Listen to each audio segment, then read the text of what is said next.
Зелникът на баба.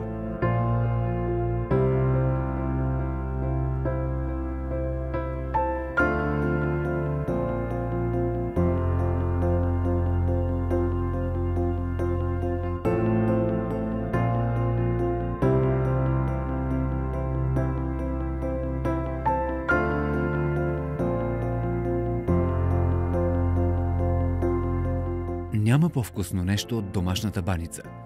Община Бобошево се слави с големи майстори на печивата.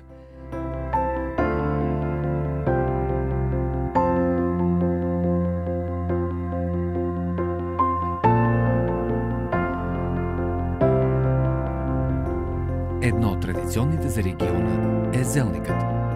Баница с плънка от лапът, киселец, спанак или други зелени растения.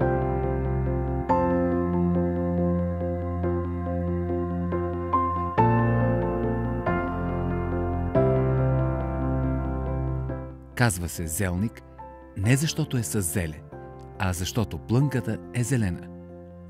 Как се прави? Плънката се подготвя, като се задушава.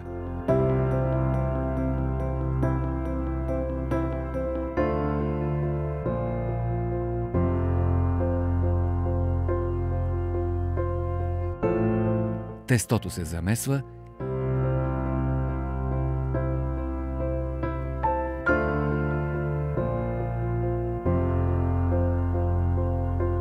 и после идва истинският майсторлък – да се разточи с точилката. Разточените кори се поръсват с масло и се навиват в тава.